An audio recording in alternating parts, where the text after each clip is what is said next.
Estão me ouvindo? Tudo bem? Sim. Sim, agora eu estou ouvindo bem, professora. Show.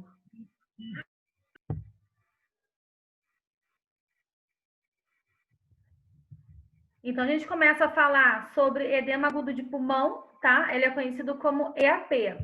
Então, aqui estão os meus alvéolos pulmonares normais, que são esses de cima, onde a gente tem a hematose, que são a troca de oxigênio, tá? Que sai rico em oxigênio. E embaixo, nós temos nossos alvéolos pulmonares já com acúmulo de líquidos. Então, o que acontece? Quando se tem um edema agudo de pulmão, nada mais é que é um acúmulo de líquido nos meus alvéolos pulmonares, tá ok? Me ouviram legal? Sim. Sim? Tá. Sim. Eu vou falando, tá? Se vocês tiverem dificuldade, é só vocês me sinalizarem. Se vocês ficarem quietinho, para mim tá tudo ok, tá bom? Qualquer dúvida, só perguntar que eu explico de novo, tá ok? Então, edema agudo de pulmão, a sigla universal é EAP, que é edema agudo de pulmão. O que seria isso? É uma acúmulo anormal de líquido nos meus alvéolos pulmonares, impedindo o quê? A troca gasosa, consequentemente, retenção do sangue nos vasos sanguíneos. Por que acaba ocorrendo essa troca gasosa? Quem está impedindo a troca gasosa? O líquido? O líquido, boa. Então, vamos lá. O que acontece dentro dos meus alvéolos pulmonares? Se enche de líquido. Não. Qual é a função dos Troca meus alvéolos pulmonares? É A troca gasosa. E hematose. Fazer a hematose, que é a troca Agora não deu pra gasosa. ouvir, não. Então, Agora ele deu deixa ruim. de quê para quê? Oxigênio para trocar com gás carbônico. Libera o gás carbônico e recebe o oxigênio, né? Isso. Ele passa a ser rico em quê quando sofre essa hematose? Rico em Oxigênio, né? oxigênio. Boa. Gente, a Alexandra Mello não está conseguindo entrar. Mais alguém teve alguma dificuldade? Tá falhando. Eu tive, Tá o meu falhando tava de aqui novo. aqui. Tá falhando. O meu tá falhando. É só o meu? Não, eu estou ouvindo normal, ô Silvânia. Normal. Então, vamos lá. Quais são as causas do edema agudo de pulmão? Nós temos uma cardiopatia. Deixa eu só desativar o som, que eu acho que tem uma televisão, é um rádio ligado.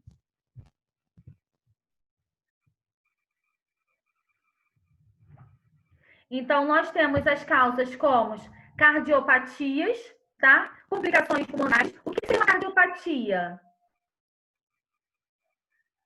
Quando eu falo de cardio, estou relacionando a quem? Coração. Boa, coração. Então, alguma complicação que pode ocorrer aonde? No coração. Alguns fatores de risco ambientais. Oi? Musculação, Alguns professora? fatores de risco ambientais. Não, já genética. passou disso. Isso aí é DPOC, Mônica. Miocardiopatia, professora? Não, ela está falando Cardiopatia.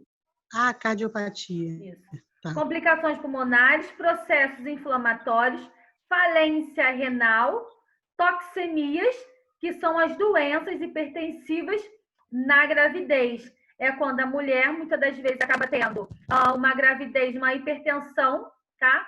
Aonde ela pode desenvolver uma síndrome de HELP, aonde ela pode ter aí... Caralho, me fugiu a palavra. Gente, buguei agora. É síndrome de eclâmpsia e pré-eclâmpsia. Puta que pariu, pensei que eu não fosse lembrar. Então, é onde pode ocorrer. Por isso que as toxemias, elas são relacionadas às o quê? As doenças hipertensivas. São aquelas doenças que acabam acometendo na gestação. Aonde tem a pré-eclâmpsia, eclâmpsia e síndrome de HELP, tá? Sinais e sintomas. É só o que tá falando, gente? Agitação. Então, vamos lá. Se eu tenho um acúmulo de líquido nos meus alvéolos pulmonares, é nos meus alvéolos pulmonares que é realizado a hematose, que é a troca gasosa. Quando se tem um líquido ali impedindo, né, essa hematose, o que vai acontecer? Automaticamente eu não vou estar respirando de forma correta, porque a hematose está sendo feita, mas com uma dificuldade por conta desse líquido. Então, automaticamente eu vou ter o quê? Essa agitação, porque eu vou querer respirar e eu não vou conseguir. Logo em seguida vem o quê? A ansiedade. Eu tenho essa ansiedade, logo após eu vou ficar com essa agitação. O que seria uma dispneia? Se você... Dificuldade de respirar. Isso. Uma sudorese. Suor frio. Isso, suor frio, tá? Cianose, palidez cutânea. A cara pálida, não sei. Isso, cara pálida, boa. Mas quando a gente fala palidez cutânea, geralmente é algo localizado. Então, eu posso ter palidez cutânea na minha mucosa, que é nos meus lábios, ou eu posso ter uma palidez cutânea nas minhas polpas digitais, que é nas pontas dos dedos, que elas ficam embranquiçadas. Por que ocorre isso? Porque muitas das vezes vai estar oxigenando os órgãos nobres e a minha perfusão tecidual ela está sendo o quê? Diminuída. Perfusão tecidual, quando eu aperto e a pontinha do dedo ela fica vermelhinha, minha perfusão tecidual está boa. Tem paciente, quando ele tem essa... entrar, professora. Oi? Cheguei, tá? Tá bom, filha? Então, quando o paciente ele tem essa troca gasosa prejudicada, então as pontas dos dedos acabam ficando o quê? Esbranquiçada. Por isso que quando chega um paciente logo na emergência, não sei se vocês já observaram, se já viram um filme, o que eles fazem primeiro? É apertar a pontinha do dedo. Apertou a pontinha do dedo e ficou com a extremidade avermelhada, é que está tendo ali uma oferta de oxigênio. Apertou a pontinha do dedo e ele acaba ficando esbranquiçado, que a gente sabe que vai estar faltando o que ali? Oxigênio. Então, eles vão pegar mais aonde? O cérebro vai mandar mensagem que ele precisa bombear. Então, se eu tenho uma dificuldade dessa troca gasosa, esse oxigênio vai ficar mais aonde? Nos meus órgãos nobres. Quem são os meus órgãos nobres? Pode ser um de cada vez, tá bom? Não precisem brigar, não. Vai, faz a filha e fala um de cada vez, vai. Qual foi a pergunta? Não prestei atenção. Qual foi a pergunta que eu fiz? Quais são os órgãos nobres? Quais são os órgãos nobres? Coração, pulmão, Cérebro. Que cérebro, o quê? Não é nobre, não? Não, nobre só o professor Alonso. Rins, coração e? Fígado, pulmão. Qual dos dois, Bruna? Ai, eu vou te pegar. Pulmão. pulmão, Graças a cara. Deus. Por que o pulmão? Faço ideia. Gasosa. Oxigênio, ar ali, ó. Isso, onde faz a troca gasosa. Então, o pulmão, ele faz parte dos meus alvéolos pulmonares e é onde é realizada a troca gasosa, né? Coração, ele precisa do quê? Bombear, né? Não precisa mandar sangue para todo o corpo? Todo o corpo? Qual é a função do rins? Filtrar o sangue. Graças a Deus. Olhamos de pé, hein? Excelente. O que seria uma cianose mesmo? Fechado? A pele roxeada, roxa. Isso. azulada. Roxo. Uma o quê, professor? É o quê? A senhora disse o quê? Uma o quê? Cianose.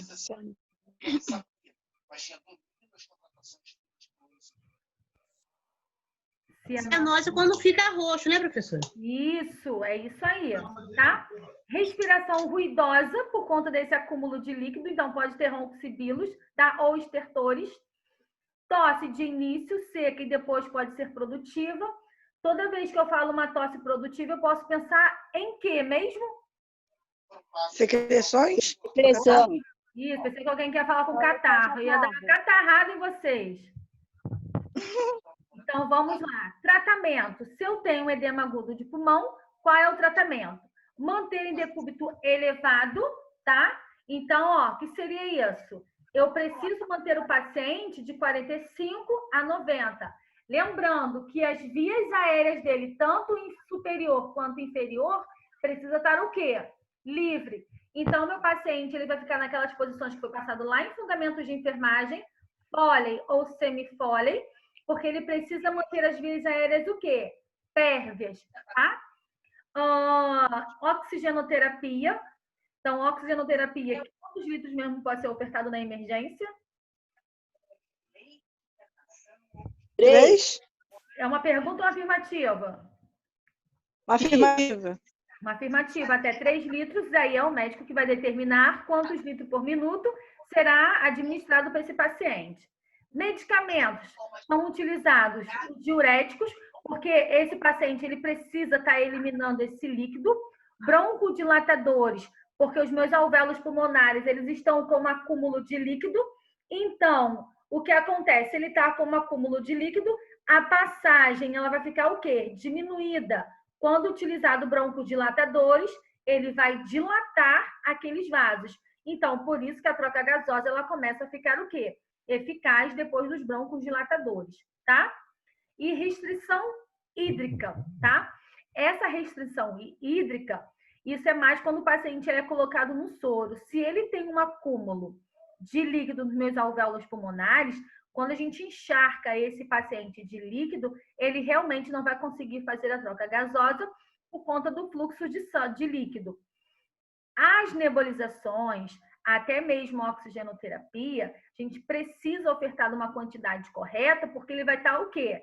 Inalando. Inalando, vai lá para os meus alvéolos pulmonares, que é onde está obstruído, e a função é o quê? Dilatar. Então, se você aumentar demais aquele fluxômetro para poder inalar aquela nebulização, automaticamente os líquidos vão entrar mais rápido do que ele deveria. Então, a gente vai acabar encharcando mais esses alvéolos pulmonares, tá ok?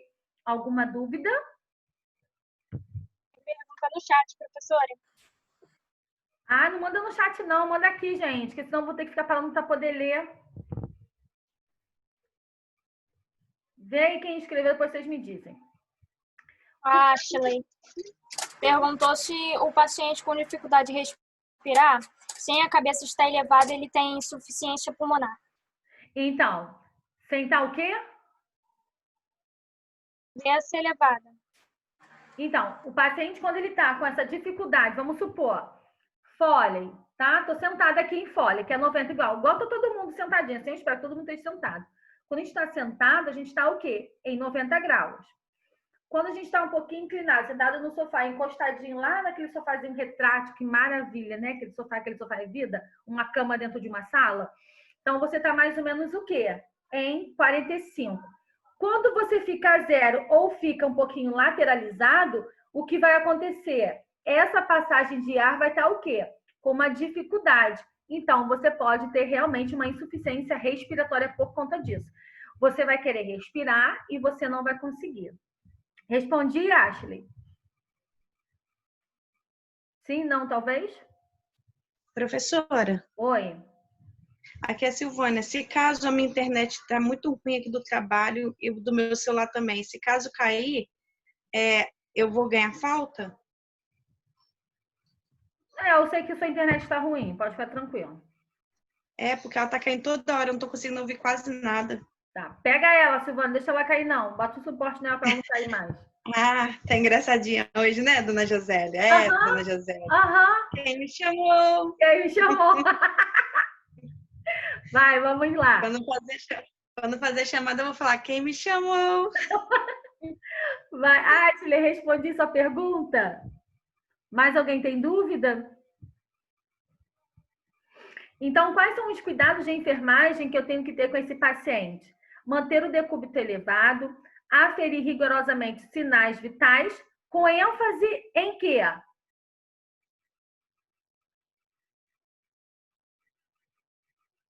ênfase aonde, crianças? Na respiração. Na respiração. Observar e comunicar anotações, né, respiratórias. Balanço hídrico. Por que balanço hídrico? Porque tem que controlar Entra, quanto que sai. Exatamente. Lembra que ele está com um acúmulo de líquido nos meus alvéolos pulmonares? Eu também não posso encharcar esse paciente e colocar tanto nebulizações, quanto oxigenoterapia, quanto soro. Eu preciso controlar os líquidos que estão sendo introduzidos nesse paciente. Então, eu preciso observar desta forma, tá? Por isso que o balanço hídrico, ele entra, tá? Observar e comunicar níveis de consciência, tá? Lembra que ele fica um pouquinho agitado, né? Ele tá com uma dificuldade respiratória. Então, quando falta oxigênio nível cerebral, automaticamente esse paciente ele vai ficar desorientado, tá? Faltou oxigenação, o paciente ele fica realmente um pouquinho desorientado. Por isso a importância de observar e anotar o quê? Níveis de consciência. Administrar medicamentos sempre prescrito pelo médico. É ele que vai determinar o horário, de quanto em quantas horas, a dosagem, tudo direitinho. É o médico que determina, tá? Cuidado com a oxigenoterapia, já falei com vocês no slide anterior. Na emergência, eu posso ofertar até 3 litros por minuto, tá? E depois eu vou botar os litros de acordo com o médico. É ele que vai determinar, tá? O paciente está com uma dificuldade respiratória. Ah, vou aumentar ali 1 litrinho. Não, não faça isso. É o médico que precisa orientar. A forma de administração por minuto, quem determina também é o médico por conta do peso do paciente. É ele que determina, tá? Manter o material para o atendimento de urgência. Se ele tem esse acúmulo de líquido nos meus alvéolos pulmonares, a troca gasosa ela pode estar prejudicada, automaticamente ele pode ter uma insuficiência respiratória, uma parada cardiorrespiratória, e eu preciso estar com todos os meus materiais ali, caso tenha alguma urgência. Tá ok? Alguma dúvida? Posso passar? Dívida? Não? Então vamos embora. Dívida todos têm. Bom, classificação da pneumonia será classificada... Isso aqui eu já falei. Acho que só veio para cá. Insuficiência cardíaca, tá? Doença caracterizada pela incapacidade do coração em bombear sangue na quantidade suficiente para o organismo. Então, vamos lá. Eu tenho uma insuficiência cardíaca. Lembra que eu acabei de falar sobre edema agudo de pulmão? É um acúmulo de líquido que tem nos meus alvéolos pulmonares, que podem levar a alguma consequência. Acúmulo de líquido está dificultando a passagem de ar, né, de oxigênio, então está dificultando essa troca gasosa. Automaticamente ele vai ter uma insuficiência cardíaca, ele vai ter uma insuficiência respiratória, pode desenvolver uma parada cardiorrespiratória. Então, o que acontece? O coração, quando eu tenho uma insuficiência cardíaca, o coração, em vez dele bater no tempo certo, muitas das vezes ele vai estar o quê? Comprometido. Ele vai levar um tempo para poder o quê? Bombear. Isso acaba sendo o quê? Uma incapacidade de bombear sangue, né? Que é a quantidade suficiente para poder fazer a hematose lá nos meus alvéolos pulmonares e depois mandar sangue oxigenado para todo o corpo. Mas só que o cérebro está mandando mensagem para ele o tempo todo, que ele precisa o quê? Bombear, né? Ejetar, né, a quantidade de fluxo de sangue correto para poder fazer a hematose lá nos meus alvéolos pulmonares, tá? O que pode levar essa insuficiência cardíaca? Insuficiência cardíaca, incapacidade do coração bombear a quantidade de sangue correto. Quais são as causas? Hipertensão arterial. Então, muitas das vezes, se é uma hipertensão, o coração vai estar o quê? Acelerado. Então, automaticamente, ele vai mandar uma quantidade de fluxo de sangue maior do que o recomendado, do que o ideal, tá? Insuficiência coronariana, valvulopatias, miocardiopatias, arritmias, doenças pulmonares e alterações renais. Então, isso são todos fatores, né? Algumas causas que podem te levar o quê? Uma insuficiência cardíaca, tá? Sinais e sintomas. Edema dos membros inferiores. O que significa edema mesmo? Inchaço? Inchaço, né? É por conta do acúmulo de líquido. Dispneia, vocês já responderam aí, aos mínimos esforço. Agitação, porque você tem essa quantidade de sangue insuficiente bombeado pelo coração, então você acaba tendo essa agitação, porque através, né, do sangue bombeado sofre hematose, manda sangue oxigenado, então está faltando o nível Q? Cerebral. Então, automaticamente, você vai ficar com essa agitação. Tosse seca, taquicardia, lembra que no início, deixa eu voltar, ele tem uma hipertensão arterial.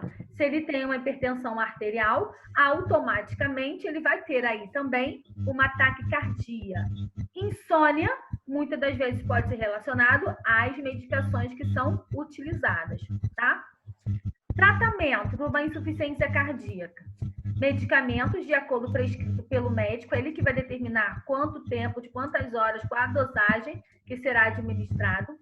Repouso é importantíssimo, porque o coração ele não está bombeando, né, sangue adequado para poder se fazer aquela hematose. Então, quanto mais esforço você fizer, mais agitado você vai ficar e aí você vai ter piores complicações.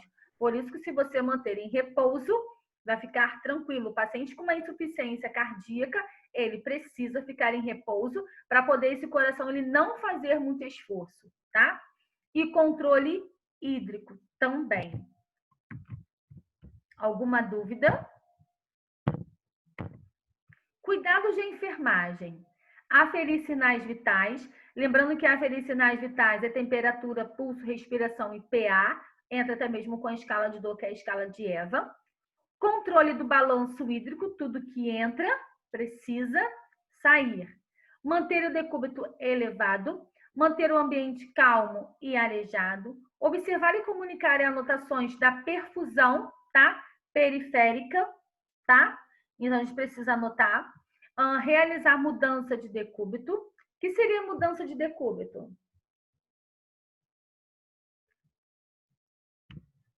Mudança de posição? Mudar o paciente de posição. Mudar o paciente de posição. Boa. Qual é a finalidade? Uma das finalidades de fazer mudança de decúbito? Vai evitar... Vai evitar lesão por pressão. Não causar úlcera por pressão. Boa. Se eu tenho uma lesão por pressão apresentando musculatura, bastante secreções, está em que estágio a categoria? Isso, 3? Estágio 3? É uma pergunta ou uma afirmativa? Afirmativo. Boa. Estágio 3. Administrar medicamentos conforme prescrição médica. Auxiliar nos cuidados da higiene. Lembrando que esse paciente ele não pode fazer muito esforço. Ele precisa ficar em repouso. Vai tomar banho. Dá para ele se levantar? Coloca na cadeirinha. Leva ele até o banheiro. Ele não pode fazer esforço, então ele não pode deambular. Ele não pode andar. Então, ele é encaminhado ao banho de cadeira, que a gente dá como banho de aspersão, tá? É melhor dar banho na cadeira de aspersão no banheiro do que dar banho no leito. O banho no leito é muito mais trabalhoso, tá? E ficar ali o tempo todo com o paciente, tá? Até para poder fazer a sua higiene também ali oral, tá? Observar e comunicar anotações, né, de aceitação de quê? De alimentação. Oi, seu João, você tomou café hoje? Sim, minha filha. Oi, seu João, você almoçou? Não, minha filha, não deu comida, não. Então, se não deram comida, seu João pode estar com o nível de consciência alterado. A gente liga para a COP e pergunta se seu João, ele realmente comeu ou não, tá? A gente precisa perguntar sempre que o paciente ele está se alimentando ou não no final do plantão, tá? Ou no início do plantão. Alguma dúvida sobre insuficiência cardíaca? 1, 2, 3, 4, 5, 6. Ninguém. Aí vocês vão ter só dúvida. Aonde? Em que momento? No dia da prova. No dia da prova, né? A gente está bebendo. Oi? Não entendi.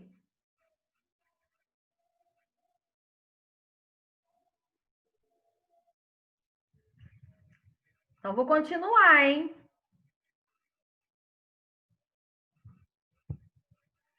Angina. ou ela é conhecida como angina pectoris. Eu acho que na apostila de vocês está escrito assim, angina pectoris. Vê se não é isso, tá? É causada pelos estreitamentos das artérias que conduzem o sangue ao coração. Então, se eu tenho vasos, tá? Que são das minhas artérias, elas são do tamanho normais. Quando se tem uma angina, ela acaba sendo o quê? Estreitada. Ela estreitada consegue passar o volume de sangue, o fluxo de sangue corretamente? Não, tá? Fala, Priscila. Não, entendi o que a senhora falou. Só responde que não. Ah, tá. A limitação dessa irrigação sanguínea provoca uma deficiência no suprimento do nutriente e do oxigênio nesses órgãos. A dor é um sinal que o coração está recebendo menos sangue do que ele precisa. É quase a mesma coisa, né? Se vocês prestarem atenção, tanto o edema agudo de pulmão como a insuficiência cardíaca, e a gente acaba partindo para a angina, é tudo relacionado ao quê? Lembrando que o edema é um acúmulo de líquido aí nos meus alvéolos pulmonares, ele não consegue fazer a troca gasosa eficaz, né? Por conta dessa barreira que é o líquido, então acaba ocasionando isso. Quando a gente passa para insuficiência cardíaca, a gente acaba tendo que o coração, ele não está bombeando, tá? Da forma correta, então ele tem uma falha nessa bomba, o qual não manda, né, o fluxo de sanguíneo correto para poder fazer a hematose e automaticamente mandar sangue oxigenado para todo o corpo. Já a angina, ela tem o quê? Um estreitamento das artérias. Quando eu falo de artéria, eu falo de sangue rico em quê? Oxigênio. Rico em oxigênio. Então, a dor logo de cara vai ser o quê? Um dos grandes sinais, tá? Que o coração, ele tá o quê? Ele tá recebendo menos sangue do que ele deveria estar recebendo. Então, a gente não tá tendo o quê? O suprimento do fluxo desse sangue por conta do quê? Por conta do estreitamento das minhas artérias. Foi da angina. Professor, isso tem a ver com infarto? É parecido, a gente vai falar um pouquinho sobre ele, tá? Ah, tá bom. Então, vamos lá. Sintomas da angina, tá? Não dor intermitente, com grande desconforto e a pressão no peito. Então, quando se tem essa angina pectoris, é como se estivesse apertando mesmo o peito, então acaba sentindo. Já o infarto agudo do miocárdio, ele é diferente. Ele é caracterizado, né, como se a gente vai sentindo o quê? Uma dormência no braço, tá? E é onde você acaba caracterizando. Tanto o infarto, ele pode ser do direito ou do esquerdo, sem problema nenhum, tá? Por mais dor intensa durante a atividade física e descresce durante ao repouso. Então, se vocês observarem, quando o paciente ele tem essa angina, quando ele começa a fazer as suas atividades, começa a caminhar, ou conforme ele começa a se exercitar um pouco mais, automaticamente é aquela dor que aquele cabra, assim, ele para e pressiona, porque ele está sentindo aquela dor. Quando ele fica tranquilo, essa dor, ela vai o quê? Avaliando. Por que está acontecendo?